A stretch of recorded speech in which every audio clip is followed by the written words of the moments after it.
2024 July 30 വയനാട്ടിൽ ഒരു പേമാരി പോലെ വന്ന ഉരുൾ. സ്നേഹബന്ധങ്ങളെ മറന്ന് നീരാടിയ രാത്രി. അവൾ അന്ന് കോഴിക്കോടായിരുന്നു. ദുരന്ത വാർത്ത കേൾക്കുന്ന മുതലേ മനസ്സാകെ അസ്വസ്ഥമായിരുന്നു.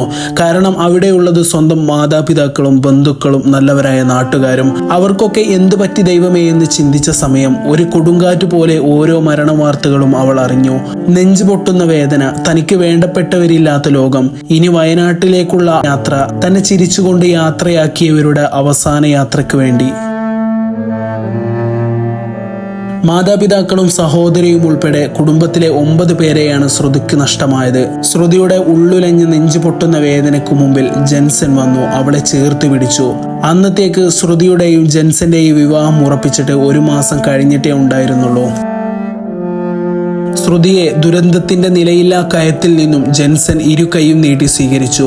ദുരന്തശേഷം ശ്രുതി മേപ്പാടി ക്യാമ്പിലായിരുന്നു. അന്നു മുതൽ ഒരു നിഴൽ പോലെ ജെൻസനും. മുന്നോട്ടുള്ള ജീവിതത്തിന് അനുഗ്രഹം തേടാൻ അമ്മയുടെ മൃതദേഹം സംസ്കരിച്ച പുത്തുമലയിൽ 2 പേരും ഒരുമിച്ചെത്തി. തളർന്നു വീഴുമ്പോഴെല്ലാം ശ്രുതി ജെൻസന്റെ തോളിൽ ചായും. ആ സ്നേഹത്തണലിൽ അവൾ എല്ലാം മറക്കും. മറഞ്ഞുപോയ ചിരിയെ അവൾ പതിയെ പുറത്തു കൊണ്ടുവരും. സെപ്റ്റംബർ 10 ചൊവ്വാഴ്ച വൈകിട്ട് കോഴിക്കോട് കൊല്ലങ്ങൽ ദേശീയപാതയിൽ സ്വകാര്യ ബസും വാനും കൂട്ടിയിടിക്കുന്നു. കേരളം മറ്റൊരു ദുരന്തത്തിന് കൂടെ സാക്ഷിയാവുന്നു. തലയ്ക്ക് ഗുരുതരമായി പരിക്കേറ്റ ജെൻസനെയും ആ ദുരന്തം കവരുന്നു.